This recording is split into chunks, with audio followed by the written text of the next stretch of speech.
ASEAN Dailies. First and foremost news from Southeast Asia. Good morning, welcome back to Durian ASEAN. You are with Grace at ASEAN Dailies, where we deliver news from Southeast Asia. So the first news that we would love to discuss about is KL cabs. So apparently, Kuala Lumpur, the cab services are the worst, and this is according to UK taxi rating site.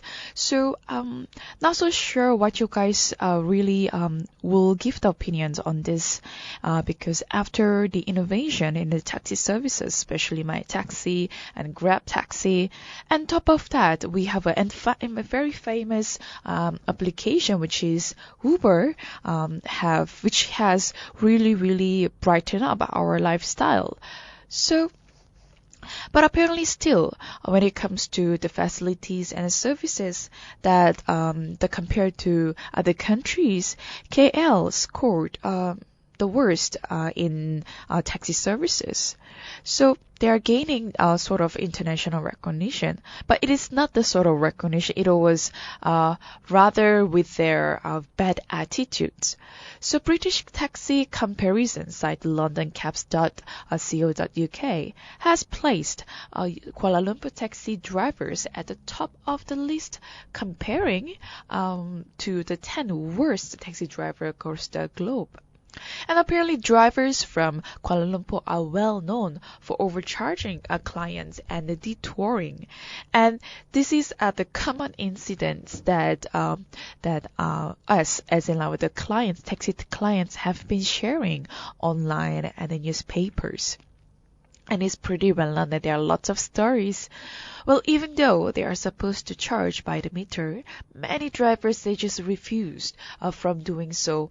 And you will see a lot of this do happen in certain very congested areas and a lot of tourist attractions places where taxi drivers, they do really refuse to go by meter and be transparent about their charges. However, is it Malaysia the only place?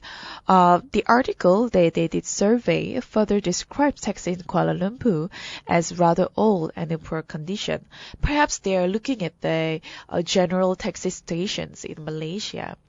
And they've given the best advice, which is to simply await for another vehicle if the driver resists to using the meter. And most people just cannot find a vehicle available in Rome compared to which is in Italy. And at the same time, the Rome's taxi drivers came in second after Kuala Lumpur for their exorbitant rates and also their behavior and attitude, as well as the rudeness. And most people cannot even find a vehicle available in Rome, and the cars are scarce, and the drivers are often rude and difficult to deal with. If it is raining, expect to pay double or triple the price for the vehicle in Rome. So, well, there's a saying that when you're in Rome, you have to follow the law and the rules of the Rome.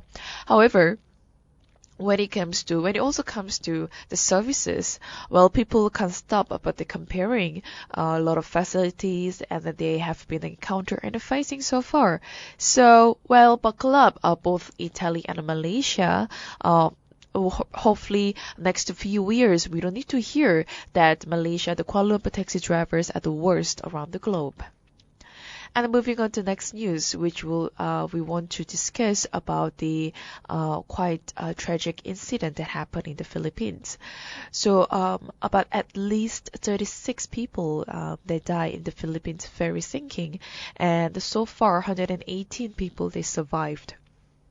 And according to police, there were 173 passengers and 16 crew they were on board. So this ferry carrying around 189 passengers and crew, they capsized off the central Philippines in heavy waves, which was just yesterday. And then, like I mentioned, there were 36 people died. And it was not immediately clear whether the survivors were rescued or managed to swim ashore, so they are still under the investigation. So huge waves battered MBCA Kimdevarna, that's bound for the Comoros Island in central Cebu and province from the port of the Ormoc. And that scores, the sometimes hundreds of people die each year in the ferry incidents in the Philippines, in fact, and an archipelago of 7,100 islands with a notoriously poor record for maritime safety. So this is something that has been repeating for the past, perhaps the decades. And in fact, the Philippines is quite well known for having a lot of poor maritime security. So this time, please just don't ignore. And this can be just one of the accidents that we can always or quite often see in the Philippines. Something needs to be done, and the people are dying. And this is also relates to human rights, that a lot of people are dying, but where is the mechanism and where is the policies to be able to prevent from the accidents, especially the ferry and ship in the area. And then moving on to Indonesian news, another very tragic incident that happened, which is Indonesian military plane crash in Medan, and they blame on the engine failure. So what happened exactly is the Indonesian military plane that was crashed in the residential part of Medan likely suffered an engine failure. Well, there are a few plane and also ferry incidents that happened, and well, in Indonesia, more than 140 people died yesterday when the Hercules at C-130 exploded at a fiber shortly after it took off. And at the same time, Air Force Chief Agus Sprita said one of the engine propellers was found in the position which indicated it was not working. So rescue workers have been ended the search for victims of the crash. The pilot had requested the permission to return to the base, but the plane crashed 2 minutes after leaving from the nearby airport. So where is the precaution? Where is the warning? How do people do practice the taking the plane off when it comes to especially the aviation industry? How are the training program being held? Where is the mechanism? Because well, when it comes to plane crash, it's not a new news anymore, or nor it is something that we are very much familiar with. That it is very important to know and also be aware that certain pilots and that they really need to be cautious when they drive the planes, because they are not only carrying a lot of people, but also it's also could be the mistakes or could be a lot of errors, technical errors that they didn't really take into considerations. So this is something they really need to look out for. And the aircraft was carrying more passengers than the military first. Then authorities had initially only said that 12 crew members were on board. The 50-year-old plane did not mention any passengers apparently. So this number was then repeatedly raised, showing confusion about how many people had boarded, and also during the plane various stops at the different cities. Of course, the family members of those who died, they mentioned that their relatives had paid to be transported to their destination on the military aircraft, and the various military and the government officials have denied these allegations. There are a series of aircraft incidents that have happened, and just to add on top, a Trans-Asia plane pilot switched off the wrong engine before crash. So there's another fatal mistake that had happened in Trans-Asia industry. So in Taiwan, the captain of this airline, a plane mistakenly switched off its only working engine seconds before it crashed. And then that killed around 43 people, and that's according to Taiwan's Aviation Safety Council, that we already been discussed about this incident. So pilots out there, even the crews, they really need to know their procedure as well as who are they carrying inside. So the latest report also showed that Captain Liu Xianzong, who was at the controls, had failed simulator training, which was the May 2014, in part because he had insufficient knowledge of how to deal with the engine flame out on takeoff. So why the insufficient knowledge when it comes to aviation or driving all those planes? And there also appeared to be a confusion in the cockpit as these two captains tried to regain this control of the plane after the other engine lost power about 3 minutes into this doomed flight. So they reduced this throttle on the working engine, but did not appear to realize his mistake, and it was too late. Then he also tried to restart the engine before the junior first official, who was also in the cockpit as a part of his train, said impact before impact. So once the mistake is made, it's really hard to readjust because accident just happen in just a blink of eye. So please be careful, and you cannot just I will say it is quite unreasonable to just blame on certain engines or facilities. However, do double check or triple check before you take off the plane. There, the pilots carry a lot of lives on the plane, and also when it comes to ship or ferry, please be cautious. And it's not only about the crew or the pilot, but perhaps the state governments and the governments in general really need to ask them to double check when it comes to the transportation systems in Southeast Asia. So we'll just take a short break, and then when we return, we'll deliver news on political aspect of Southeast Asia. So stay tuned.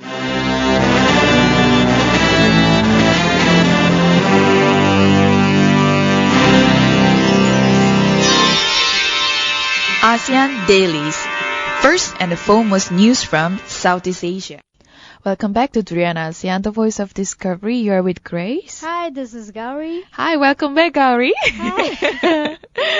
And you appeared on a Friday. Anything that happened Friday today? That's right. I was actually on a very long 2 weeks break to finish my master's thesis, so I'm back. Yes, welcome back. We missed you so much. Oh. So let's hear Gowri's voice. ASEAN missed me too. Yes, of course. Well, let's do our political news from Southeast Asia here. So the first news we would love to discuss is about Myanmar refugees, which we have been talking about for the past few months, and then regarding of the human rights in Myanmar and furthermore in the Southeast Asia. And apparently Myanmar refugees get to job training finally, and they are in the camps along the Thai-Myanmar border are to be given vocational training in an effort to increase the number of refugees willing to return to their home country. Yeah, and this is done by the Vocational Education Commission, and the head, who is from Thailand, yesterday signed an agreement with Thailand to provide vocational skills and other training along mostly to the refugees who are situated along the border of Thailand and Myanmar. And at first I thought this was just to help them out and, just to equip them with some skills while they're there. Right. But it's actually, like you mentioned, to encourage them to go back to their home country.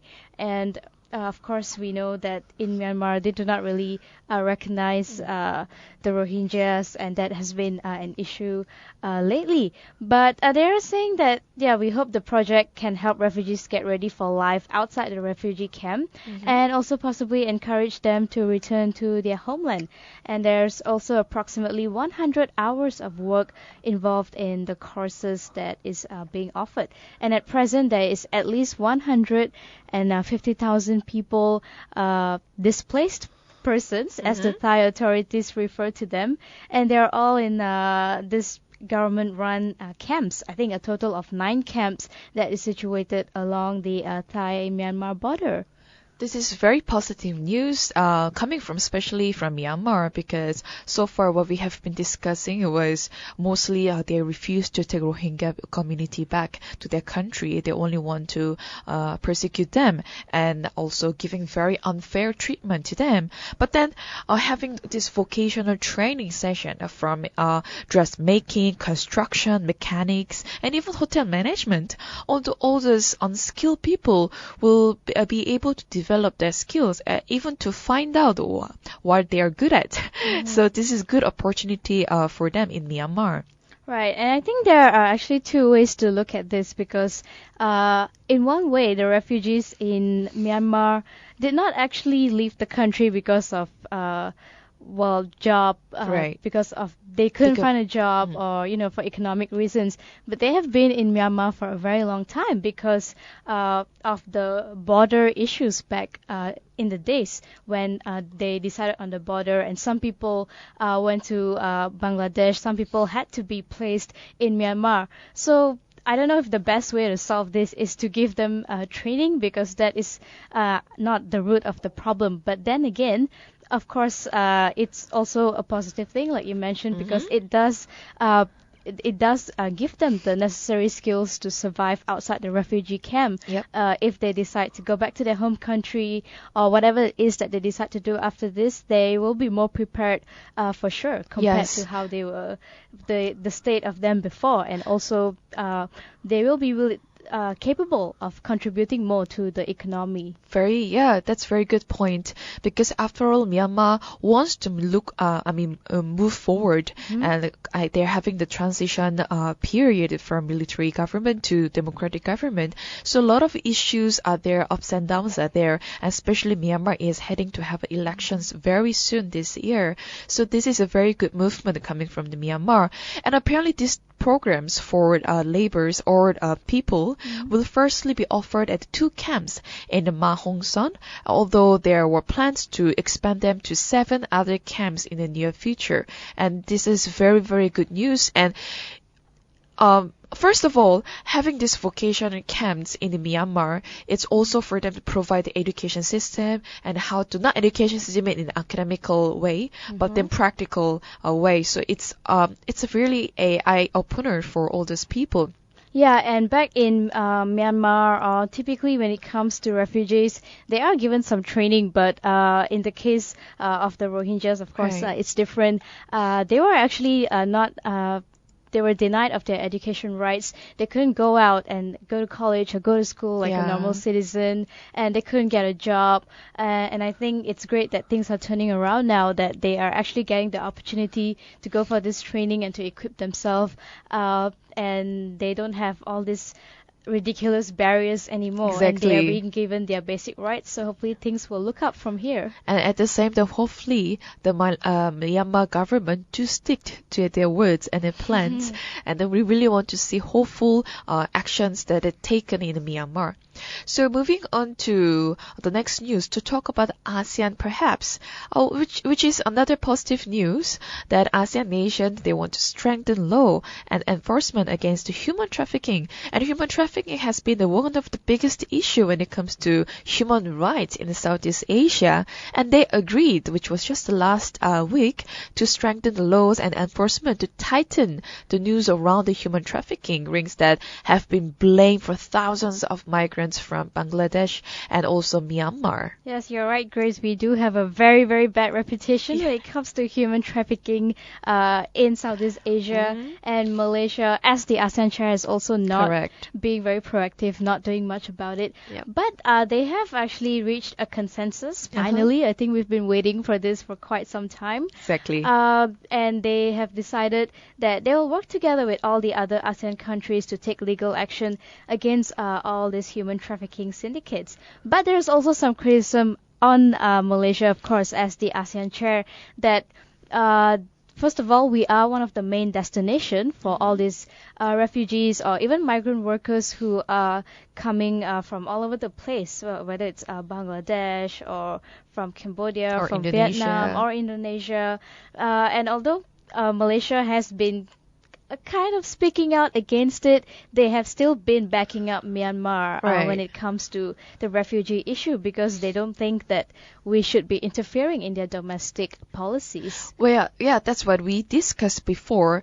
But then also Malaysia, subtly, they also recognize Rohingya as a citizen. I mean, citizens. So when Rohingya community were left at sea, we also offered our helping hands to them. However, there's no sort of follow-up after that from Malaysia or even from other countries. But to have this law and enforcement strengthened against this human trafficking, it's not just a simple procedure, I believe. You need to come with a lot of a mechanism and a policy making process to meet all these 10 members to agree to reach a common ground to be able to help out, and as well as this is a very serious issue, human trafficking, to be able to come perhaps to come to solutions. And I think coming up with a law enforcement is definitely the first step to addressing this, and we have gotten there after months, which is great. But then this also goes back to the non-interference policy that we have in Southeast Asia, and that was the main reason why nobody said anything, even as the chair of ASEAN, Malaysia, was trying to be very diplomatic, very nice with Myanmar, because we are not supposed to be involved in each other's domestic affairs. And as much as that is great, that we respect each other's privacy or whatnot, it did come back to sort of bite us because of what happened with the boat people, that there were just thousands of them floating around in the sea, and then suddenly it was a wake-up call to all the countries that thought they could just sit on the fence and be silent and not have to really have a stand or really take a side in this matter. Exactly. So I think as much as even our Home Minister Ahmad Zahid Hamidi said that we should not be involved in Myanmar's domestic matters, and whatever it is, that they can solve it themselves.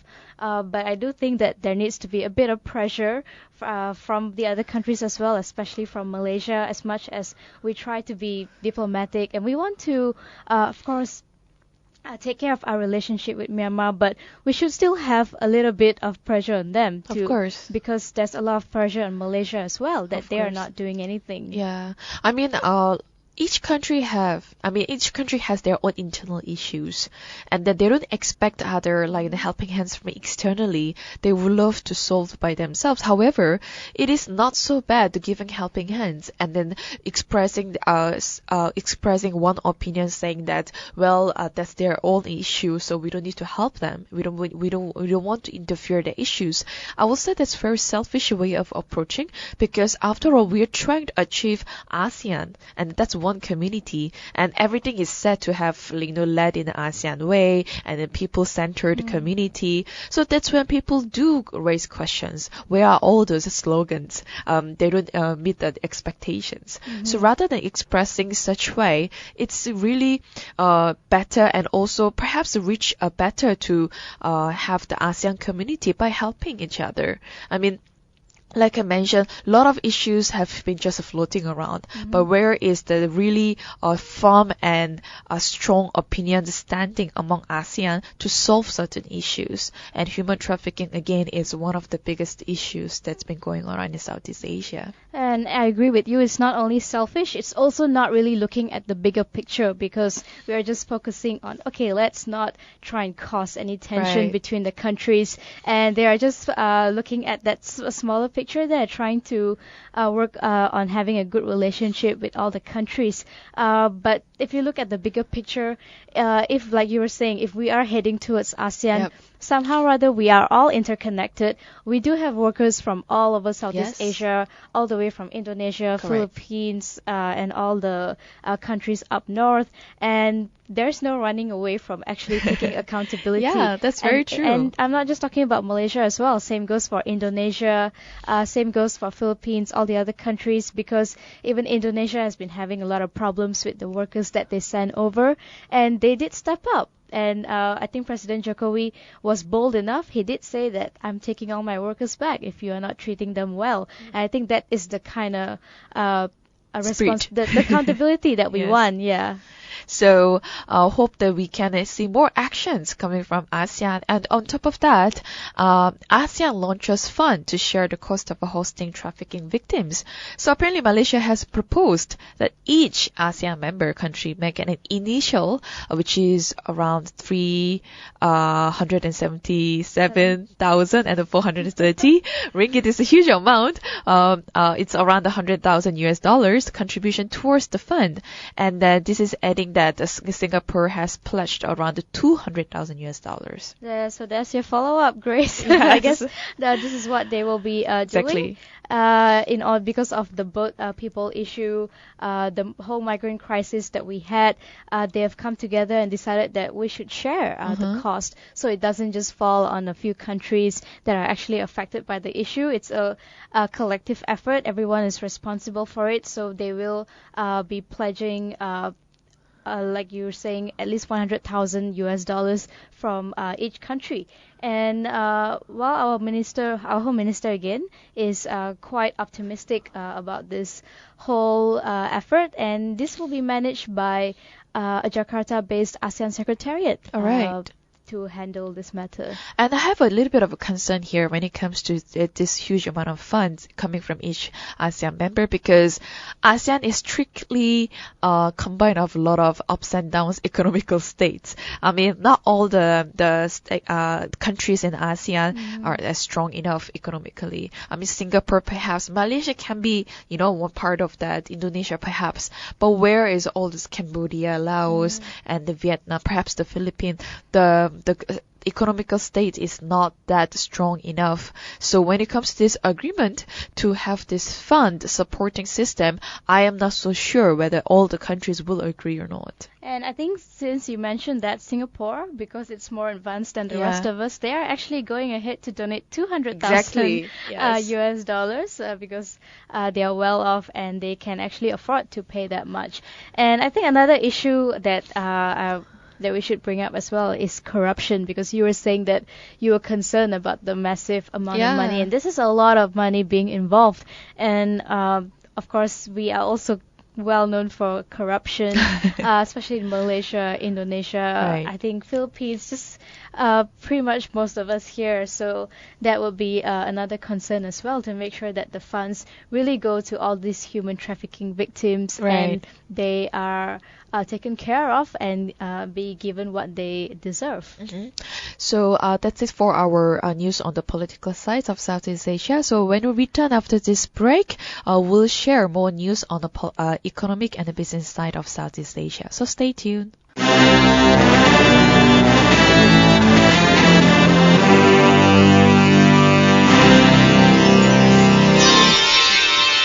ASEAN Dailies. First and foremost news from Southeast Asia. Welcome back to Trian ASEAN. You're with Grace. Hi, this is Gowri. So we'll start the news commentary on economic and business aspect of Southeast Asia. So let's start with the AEC. So this topic, AEC, wow, it's been going on for some time, and we are hoping to conclude this AEC by the end of this year. And apparently it's to narrow the development gap among the ASEAN nations. Will it be achievable? My question is that. Well, we have 6 more months to go. Yes. I don't know how much exactly can we get done in that amount of time. Right. There has been, of course, a lot happening in Malaysia, in other countries as well, trying to increase the trade between the countries, exchanging of goods, labor, and whatnot. And it seems that the AEC's main target is actually to narrow the development gap among the ASEAN nation. Right. And it's also expected to, of course, encourage some economic growth and sort of enhance the well-being of the people. And this was said by our International Trade and Industry Minister, Datuk Seri Mustafa Muhammad. And he said that the formation of AEC by the end of this year will also increase the per capita income of ASEAN members. And I think it's sort of very hard to say from such a big scale that it will actually increase the per capita income, and we know that that doesn't necessarily mean anything for the country. It Exactly. probably doesn't even mean that the economy is progressing. It could just be a selected few who are already privileged. And it's very tricky to say, perhaps I'm being a bit negative here, but AEC, when you think about the ASEAN Economic Community, it's very flowery, and there are lots of like hopes and the passionate like comments coming from all those authorities or even government people. However, where is the transparency? Still, there are lots of questions when it comes to AEC. And then, where are all the information that we can get from AEC? He talked about, it mentioned that SMEs and even the startups, perhaps, they are the very important component. And of course, and if they are not touched or impacted, the policy is deemed to have failed. And this kind of statement is quite obvious. It's cause and the consequences after all. But what we need to really, really focus is not only Malaysia, but throughout the Southeast Asia, because we have ups and downs and so many different economic states that the policymakers, even those people who come with the mechanism, really need to look at the gaps. Not only narrowing the gaps, but also look at the culture side, that the people, how they do generate money from each country, because the system is different. And another thing is also in terms of information being Right. disseminated.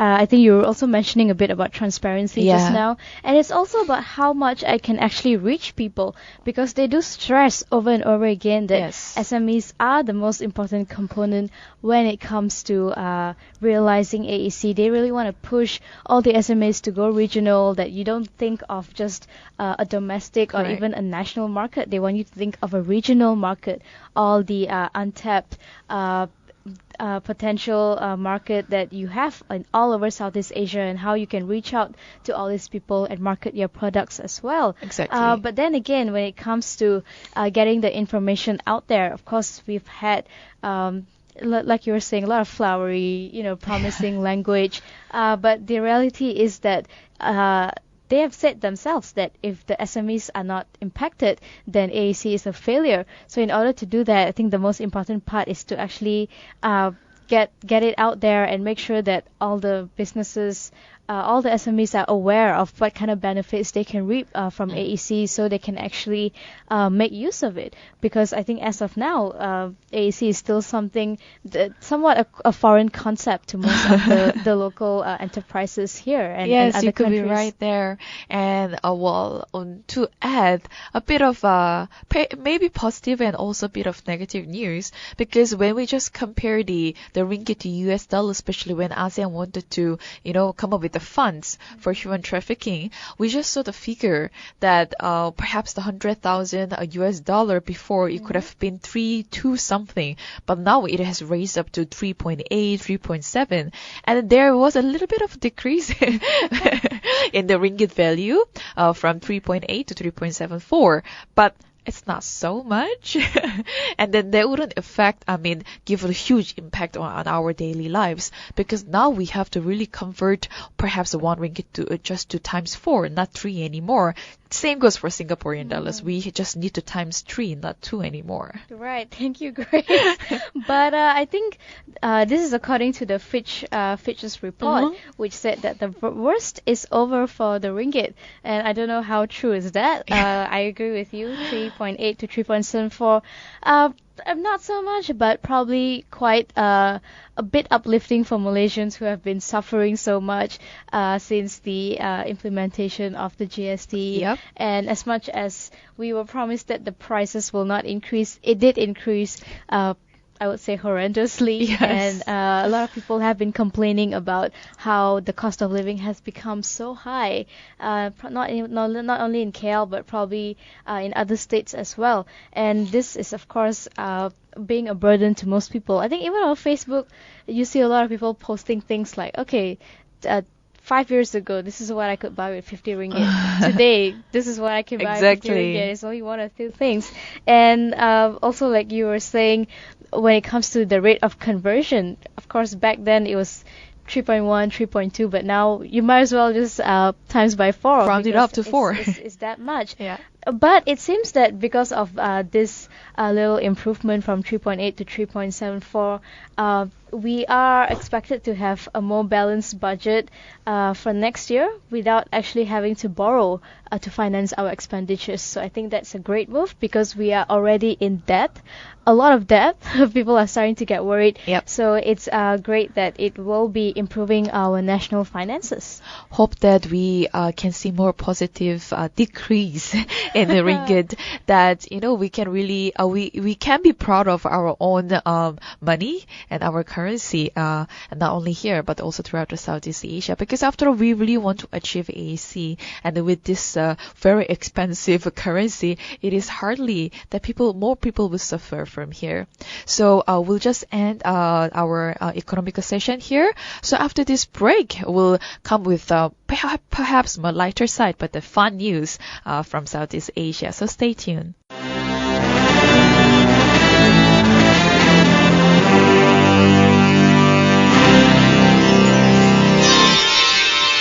ASEAN Dailies. First and the foremost news from Southeast Asia. Welcome back to Durian ASEAN. You're with Grace. Hi, this is Gowri, and you're listening to our ASEAN Daily for this Friday morning. So let's start off with our exciting news about SEA Games, Gowri. Oh yeah. So what do you have for us, Grace? So apparently as 2023, right? SEA Games, the Cambodia should start training athletes, apparently. And this is coming from after the SEA Games that it just happened, and a lot of expectations, and a lot of people did watch all those games, and it was very positive. Right, and also the thing about the SEA Games is, of course, it happens every 2 years, and this year was hosted by Singapore, and but unfortunately Singapore was not on top of the table. Yeah. It was Thailand, followed by Singapore, followed by Vietnam, followed by Malaysia. So we are actually in 4th place. And it seems Malaysia will actually be hosting the next SEA Games in 2017. Yes. And so we are looking forward to that for sure. But for now, it seems that they also want other countries, the athletes, to start training hard so that they will top the next SEA Games. Yes, that's correct. And then it sounds very very positive and also joyous that all those tasks that perhaps the Malaysia will be responsible for the next SEA Games, and also perhaps the total of the 4,370 athletes from 11 nations competed in the games, with also 402 events in 36 sports. That's a lot of categories, a lot of participants coming from Southeast Asia, and a lot of eyes will be lying on again to watch, and then also to hold their own prides according to the nations, I guess. So, moving on to the next news, which may sound very a bit hilarious and ridiculous and a bit stupid at the same racist time.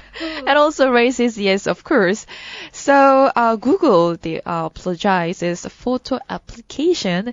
They apparently tagged this black couple and they label as gorillas. Right, so what happened was this black couple tried to take a photo using a Google app, and while they were uploading the photo, the app actually suggested these gorillas, and I think it's very, very offensive, and it's very shameful that this came from Google, which is actually a very revered company, and they are very exemplary in a lot of ways. But somehow in this matter, they let it slip, and it caused a huge issue yesterday all over social media.